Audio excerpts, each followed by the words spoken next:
when we're dealing with this kind of stuff, we're talking about highs that you may have had a glimpse of before, that you reach into sometimes and you stay in there for a while, and your highs get higher and your lows get higher.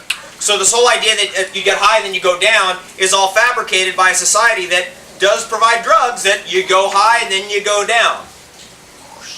It's like a challenge to just give the context here, because my experience of this is actually dramatic. And that's why I'm up here. Why would I drive all the way from the Catskill Mountains into Manhattan this morning, drive through the tunnel over here, practically drive off the road, get all the way out here, just so I could just come up here and talk to you about this. Because it's information you must know about somewhere back in your mind, because one day your body will go, yep, it's on. Now's the time.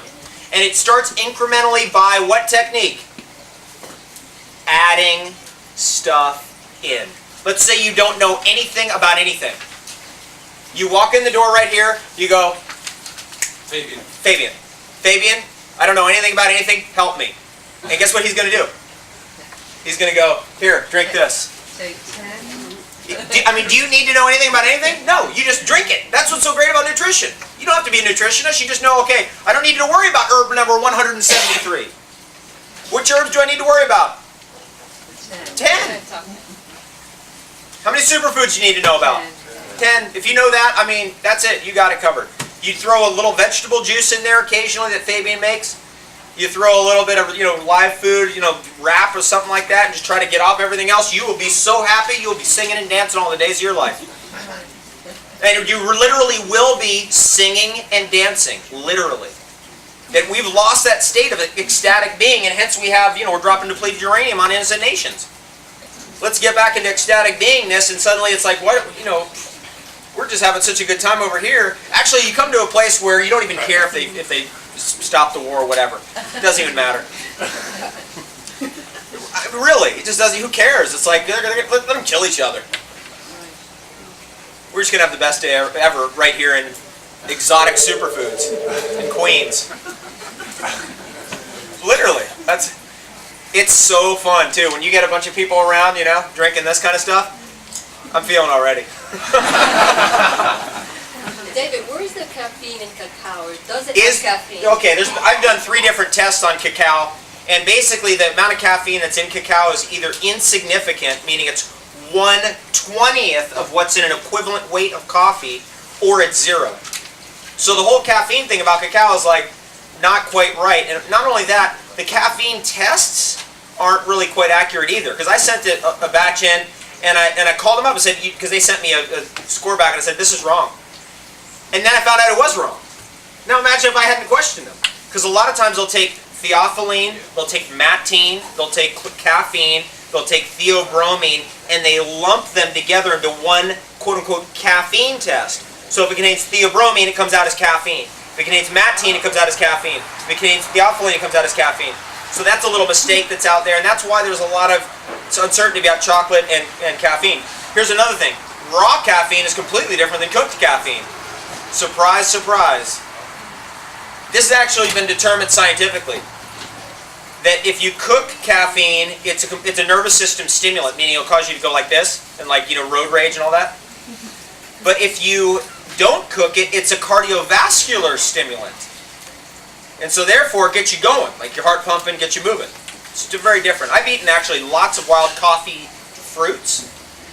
Coffee's a fruit. How many people know that? It was years before I finally had my first coffee fruit, and when I ate it, I was like, whoa, this is good. It's like good. It's as good as cherry. In fact, it's called a coffee cherry. So I was like, whoa, wait a second. So then I was like, well, what are they making the coffee out of? And it's the seed of the fruit. So I started eating the seeds just to see what would happen. It's pretty profound. It's like eating raw chocolate. When you get your first chocolate fruit fresh in the jungle, and you break it open, you eat it fresh, it's an experience. That's an experience that we, through this type of work, make available to you. People are going like, I'm dying of cancer, I gotta go to the hospital. It's like, get on a plane, get to Hawaii, and get underneath a waterfall, then make your decision. That is available to you. That choice is available to you. Always. So when people say, I've tried everything, I said, let's get a blank piece of paper out, let's get a pen out, let's write down everything you tried. In all these years, 13 years I've been doing this, now almost 14 years, I've never had anyone get past 7 things on their list. How about 150 things, which are available to us right now? We have everything.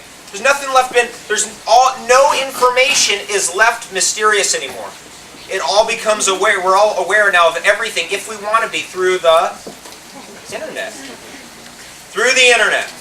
Okay, that was cacao. Next superfood. Yay. Goji berries, of course. I've done 3 analyses of the protein content of goji berries to see if it really was a complete protein, to see how much of the different amino acids it has, and it actually does add up. Goji berry is a complete protein source, and it has all the amino acids, all 18 of important amino acids. Some people say there's 21 or 22 amino acids. There's 18 that are relatively common in nutrition, and those are the ones we're focused on. Goji berry has all of those in high amounts. It's one of the highest antioxidant foods in the world. It's great food to make a tea out of. You just put it in your water and drink the red water. Anybody ever done that? And then the berries soften up, and then you got that to chew on. We did that at a Stonehenge party one time, in Stonehenge, and I had a whole big bucket of goji berries in water. And it was like the talk of the whole thing. Everybody's like, I want to try that. Now imagine if I had a big bucket of wheatgrass juice. You think, I mean, people, after they go to these wheatgrass clinics like Hippocrates or OHI in San Diego, people come out of there and they start dry heaving when they're driving by someone mowing their lawn.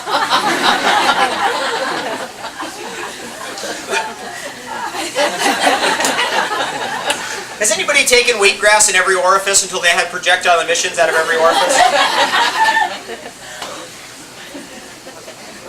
A whole new paradigm comes about. It's a lot more fun, it's a lot easier, and actually it works better. One of the most important things about detoxification, let's say suddenly you're on this. Let's say it was Cheetos and burritos and McDonald's, and suddenly you went to this. Okay, that means there's going to be a little bit of a exhale. Some things that are going to have been like kind of shoved in the closet are suddenly going to come out. This stuff, superfoods like goji berries for example, help escort the toxins out. This has been one of the biggest challenges with live food from the very beginning. When people are cleansing, they can get demineralized. And that's a really important point. What does demineralized mean? It means that you might start losing calcium, or losing magnesium, or losing zinc, or losing sulfur. We want to get remineralized. We don't want that. We want the opposite of that while we're cleansing. Superfoods are nutritious enough to give us that benefit. No other food is capable of doing that, by the way. That has been my experience. No other food. Wheatgrass is great, but it's not powerful enough to somehow restore whatever's being stripped out by the detoxification. When you detoxify lead, for example, the lead count in your body goes way high. Your body uses calcium to try to attach the lead and tries to drive it out. When you're detoxifying DDT, there's all kinds of problems that could come out of that. But if you have superfoods, there's enough of a nutrition there, but not a whole bunch of calories and fiber and all this stuff, and salt and whatever, that would slow the detoxification down. Cacao, goji berries, number 3 on my list, just because it's also a lot of fun, is maca. Does anybody know what maca is? Maca is a cruciferous vegetable like broccoli. How many people knew that? M-A-C-A. M-A-C-A. A cruciferous vegetable like broccoli, like cauliflower, like arugula, like mustard, like radishes. In fact, maca is a radish. But it's the most powerful radish in the world. All the anti-cancer benefits that you get from radishes, broccoli. You've seen it before. The cruciferous vegetables have these anti-cancer things in them. That's all in maca. But maca has another thing going on. And that is, it's an aphrodisiac. I mean, I was like, what? People were like,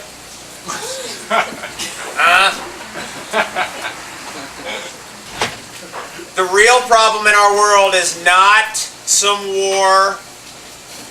It's not the economy. It's not crime.